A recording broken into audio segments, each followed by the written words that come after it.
خطاب کیا ہے کہ انسان کی تخلیق کو، انسان کی پیدائش کو، کس طرح یہ انسان پیدا ہوا، تاکہ انسان خود اپنے بارے میں غور کرے.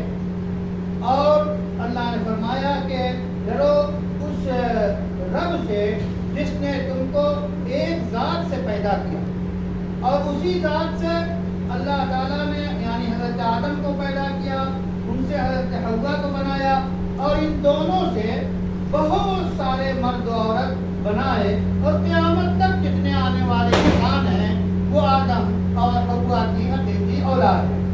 تو اس انسانیت کو اللہ تعالیٰ یاد دلا رہے ہیں کہ تمہیں کیسے پیدا کیا.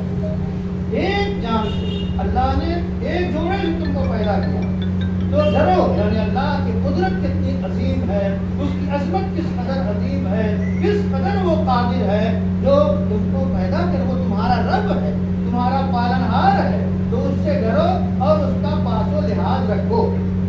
اور مزید اللہ تعالیٰ نے فرمایا کہ اللہ سے ڈرو جس کا تم اپنے رشتے ناطے میں حوالے دیتے ہو، یعنی اللہ کا حوالہ دیتے ہو، اللہ کے نام کا حوالہ دیتے ہو. تساءلون به والارحام، کہ اللہ کے وہ نام کو استعمال کرتے ہو اور حوالہ دیتے ہو، اور ایک دوسرے رشتوں کو کا خیال کرنے کے لیے ڈراتے ہو اللہ تعالیٰ سے.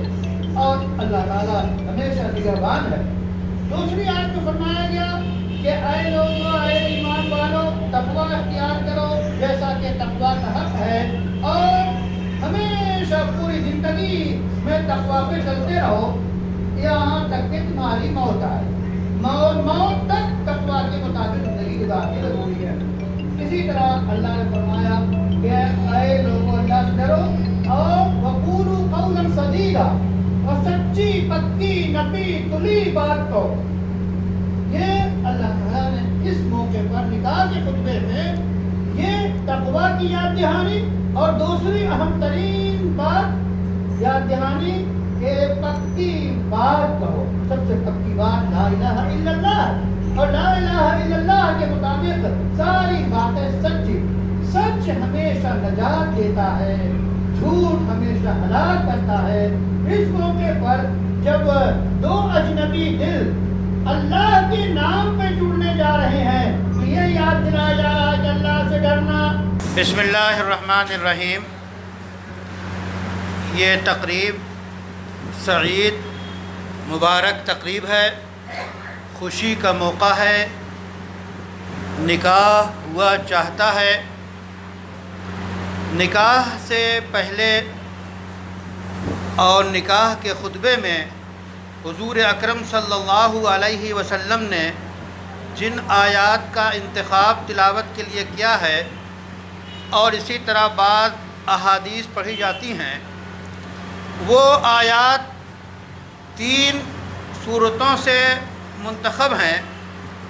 اور ان تینوں آیتوں میں جو پیغام دیا گیا ہے وہ خصوصی پیغام اس موقع پر دیا گیا ہے، تقوی کا پیغام، کہ تقوی اختیار کریں. تقوی کہتے ہیں اللہ تعالیٰ کے ہر حکم کو بجا لانا، اور اللہ کی روکی ہوئی چیز سے رک کر زندگی گزارنے کا نام تقوی ہے. تقوی کے معنی آتے ہیں بچنے کے، یعنی حرام سے بچیے، غلط کاموں سے بچیے، اور جو شریعت نے حکم دیا ہے اس کو اللہ کو حاضر و ناظر جانتے ہوئے اس کو انجام دیجیے. یہ ہے تقوی کا خلاصہ. پہلی آیت میں اللہ تعالیٰ نے خطاب کیا ہے کہ انسان کی تخلیق کو، انسان کی پیدائش کو، کس طرح یہ انسان پیدا ہوا، تاکہ انسان خود اپنے بارے میں غور کرے. اور اللہ نے فرمایا کہ ڈرو اس رب سے جس نے تم کو ایک ذات سے پیدا کیا، اور اسی ذات سے اللہ تعالیٰ نے یعنی حضرت آدم کو پیدا کیا، ان سے حضرت حوا کو بنایا، اور ان دونوں سے بہت سارے مرد و عورت بنائے، اور قیامت تک جتنے آنے والے انسان ہیں وہ آدم اور حوا کی حقیقی اولاد ہیں. تو اس انسانیت کو اللہ تعالیٰ یاد دلا رہے ہیں کہ تمہیں کیسے پیدا کیا، ایک جان سے اللہ نے ایک جوڑے سے تم کو پیدا کیا، تو ڈرو، یعنی اللہ کی قدرت کتنی عظیم ہے، اس کی عظمت کس قدر عظیم ہے، کس قدر وہ قادر ہے جو تم کو پیدا کر، وہ تمہارا رب ہے، تمہارا پالنہار ہے، تو اس سے ڈرو اور اس کا پاس و لحاظ رکھو۔ اور مزید اللہ تعالیٰ نے فرمایا کہ اللہ سے ڈرو جس کا تم اپنے رشتے ناطے میں حوالے دیتے ہو، یعنی اللہ کا حوالہ دیتے ہو، اللہ کے نام کا حوالہ دیتے ہو، تساءلون بہ والارحام، کہ اللہ کے وہ نام کو استعمال کرتے ہو اور حوالہ دیتے ہو اور ایک دوسرے رشتوں کو کا خیال کرنے کے لیے ڈراتے ہو اللہ تعالیٰ سے، اور اللہ تعالیٰ ہمیشہ نگہبان ہے۔ دوسری آیت میں فرمایا گیا کہ اے لوگو، اے ایمان والو، تقوی اختیار کرو جیسا کہ تقوی کا حق ہے، اور ہمیشہ پوری زندگی میں تقوی پہ چلتے رہو یہاں تک کہ تمہاری موت آئے، موت تک تقوی کے مطابق زندگی گزارنی ضروری ہے۔ اسی طرح اللہ نے فرمایا کہ اے لوگو اللہ سے ڈرو اور وقولوا قولا سدیدا، اور سچی پکی نپی تلی بات کہو۔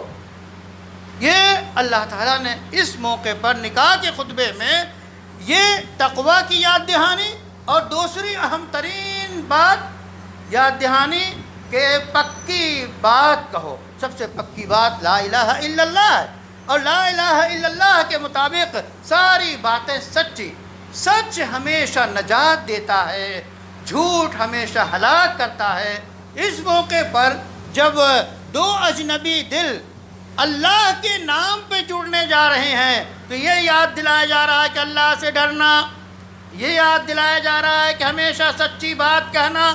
زوجین اگر زندگی میں ہمیشہ سچی بات کہیں تو ان کی زندگی خوشگوار، پاکیزہ، پائیدار، محبت سے بھری ہوئی، الفت کے گہوارہ، اور دنیا گھر کو اور پورے علاقے کو جو ہے وہ خوشبو، محبت کی خوشبو بانٹنے والا وہ جوڑا بن جائے۔ تو سچی بات کہنا، اس سچ بولنا، یہ ایک ایسی تعلیم ہے کہ زوجین کو پوری زندگی گزارنے کے لیے سارے حقوق کی ادائیگی کی یہ بنیاد ہے۔ اور ظاہر ہے کہ آج کا نوجوان، چاہے وہ بچہ ہو یا بچی، حالات سے واقف ہے، وہ دونوں کے حقوق کو پہچانتا ہے، اسلامی لٹریچر اس کو پڑھنا چاہیے، اور یہ بنیاد فراہم کر دی گئی اس آیت مبارکہ میں کہ سچی بات ہمیشہ کہنا۔ تو اس کے ساتھ ساتھ یہ خطبے کا گویا خلاصہ ہے۔ اب وہ خطبہ سنیے جو اس موقع پہ عام طور پہ پڑھا جاتا ہے۔